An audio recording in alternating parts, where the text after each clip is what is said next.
Ladies and gentlemen of the Action Army, what is going on? And welcome to another episode of Answers for Athletes. In today's video, I'm going to give you a week's worth of workouts that you can do in season to increase your vertical jump and jump as high as possible in season. But before I give you this, make sure that you comment JUMP, J-U-M-P, down below in the comment section for a free bodyweight vertical jump training program. Like this video, subscribe to the channel, and comment your question down below if you want me to answer your question in a video just like this. So yesterday, I posted a video titled The 10 Commandments of In-Season Bounce, where I talked about everything, the rules that you should follow, the tips, the steps that you should apply to increase your vertical jump as much as possible in season. And one of the tips that I gave you was that you want to train in a way that improves all of the qualities that you are not getting from your sport. So a basketball player, for example, you are already getting a bunch of low-level unorganized plyometrics. You're getting some medium intensity plyometrics. You're getting some high intensity unorganized plyometrics. You're getting a bunch of low-level extensive plyometrics. You're getting a bunch of multi-directional work and agility work. What are you not getting? You're not getting any strength work. So you're definitely going to want to do some strength work in your training. You're not getting much top end speed. You're 100% getting speed, right? We're sprinting during the game, but we're not touching distances long enough where we can get to top end speed for enough time to improve velocity as much as we want to, right? Of course, we're doing that, but not as much as we really want to. You're not getting a ton of organized high intensity plyometrics. So you might get a dunk here. You might go for a max jump and grab a rebound here. But we want this to be a little bit more organized and improve these qualities in a way that it is organized and we know exactly what we are doing and improving. It can be hard to track through your sport. I don't know why my freaking nose is so itchy. What else are we not getting? We are not getting much power work, etc. Anyways, I'm not going to keep yapping about what we are and we aren't getting. I'm going to give you the week's worth of workouts. So, and this isn't going to take long because it's not that difficult. So another thing that I mentioned yesterday, another step was that you want to train with low volume, high intensity. So here's what we're going to do.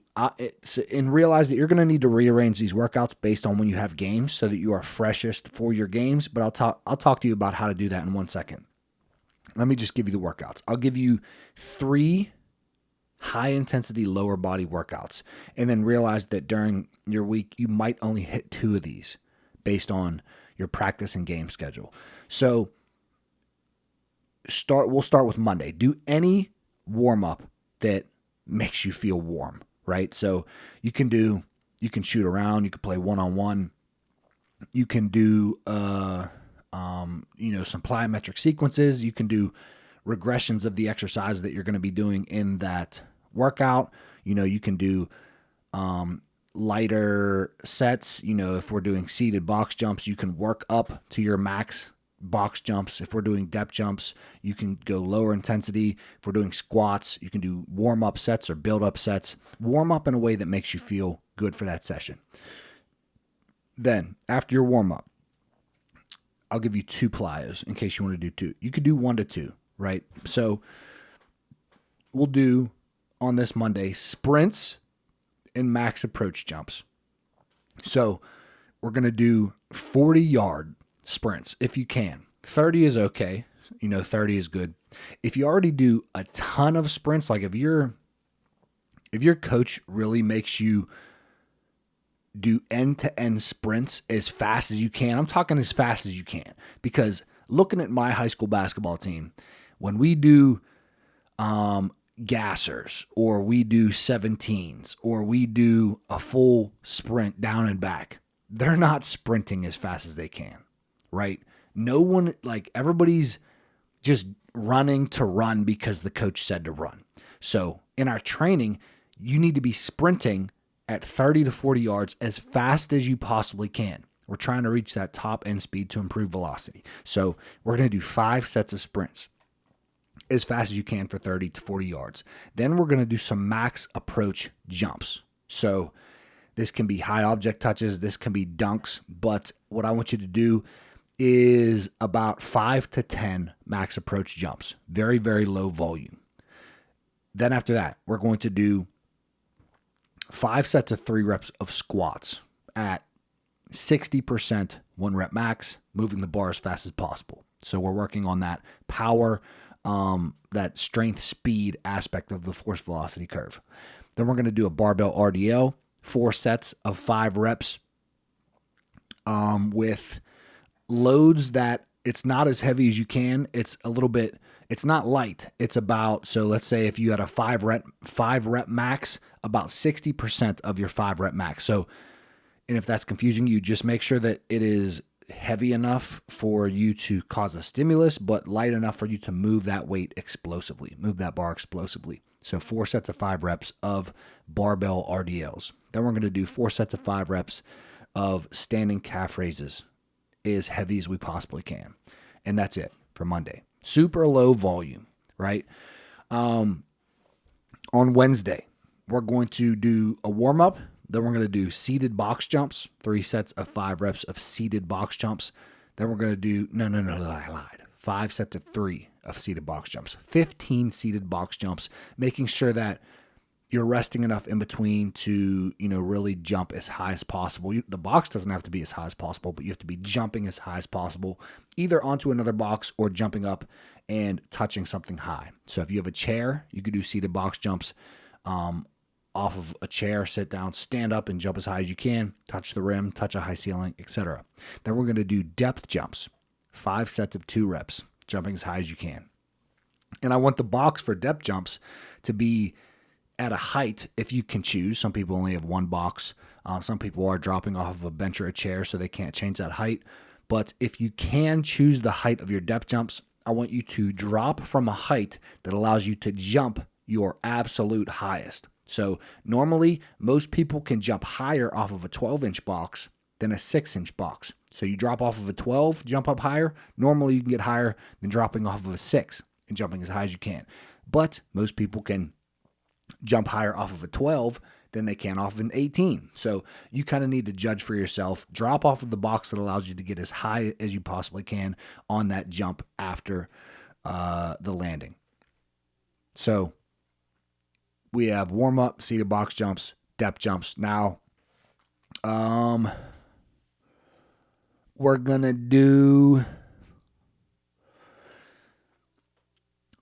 some sort of accessory work. It's going to be either hyper extensions or some mini band work.